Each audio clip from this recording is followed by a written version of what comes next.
10 seconds remaining sent Purdue to the Elite Eight for the third time since 2019. Wren's putback was the latest game-winning field goal in an NCAA tournament game in Purdue history.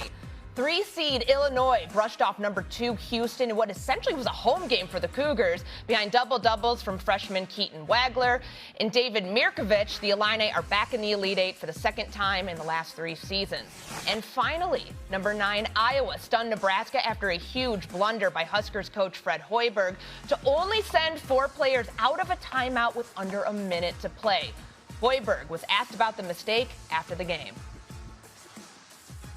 I've never been in a situation like that. I know they always count to make sure there's not 6. I don't know the rule on that with 4. But, yeah, I mean, again, it was a miscommunication, and, unfortunately it happened. But, as far as the rule, I've never been a part of anything like that.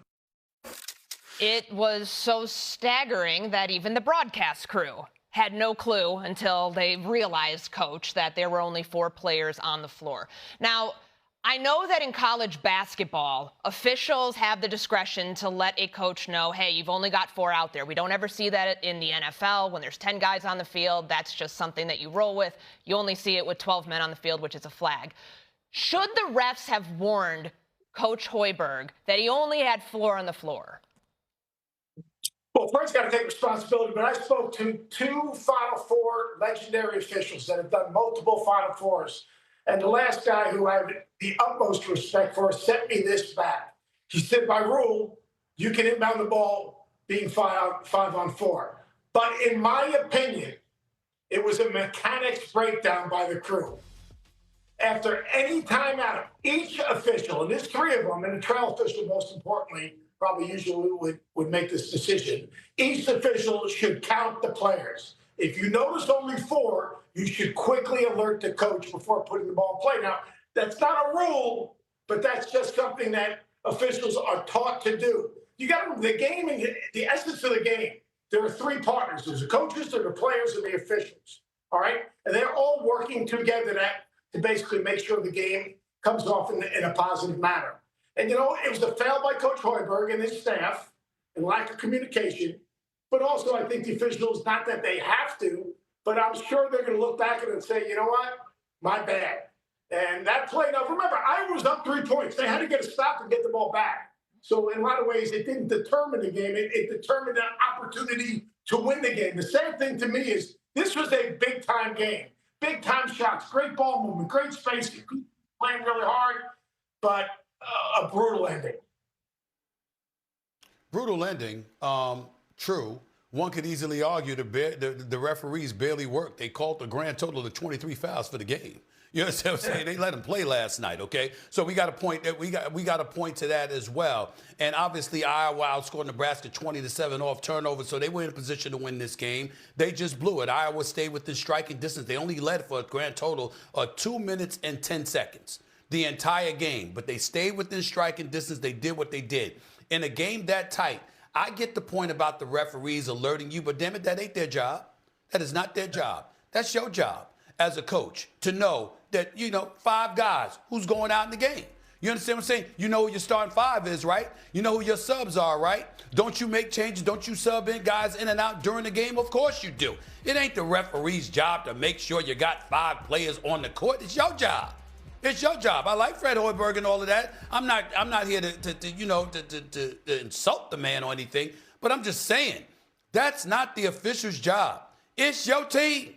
It's your job. It's a critical time during the game. You got a berth to the Elite Eight on the line. The last thing you're expecting to be worried about is your coach knowing how many guys he actually has on the court. That is insane to me to think that an official is supposed to come to your rescue when it comes to, I can't believe this is even a discussion. Yeah, I can't believe it. I can't believe that we're having a discussion on national television as to the official needing to go over to the coach and saying, hey, coach, you only got 4 players on the court, when the game itself mandates that 5 guys are supposed to be on the court at all times. Are you kidding me? We're having that discussion? That's insane. That is not the official's job. It's your job to make sure you got 5 dudes on the basketball court. You talk about a basic premise that comes with a coach coaching a team, number one on the list should be 5 guys are supposed to be on the court at the same time in the same uniform all the time. Tell me when it's different in basketball. I'm all ears. This ain't a 3-on-3 tournament. This is a full court. Tell me what full court basketball game you've ever seen where 5 guys ain't supposed to be on the court. It's the number one rule. 5 guys on the court for your team at the same time. What's the problem? I can't believe we're having this discussion. Well, you have assistants most times, too. Like, that's on the other coaches to maybe point it out. I'm talking about the coaches, Courtney. I'm saying all of them. Whoever the coaches are, the head coach and the assistant. Your job is to make sure it's 5 guys. It's basic. Elementary school. An elementary school team knows. A Pop Warner team, and that's football. For granted. I'm telling you, I don't give a damn if anybody that's played basketball. If you're full court, 5 guys on the court at the same time. That's the rule. It's always been that way. How are we having a discussion on national television about how the official should have told the coach? Are you kidding me? It's ridiculous. It's ridiculous.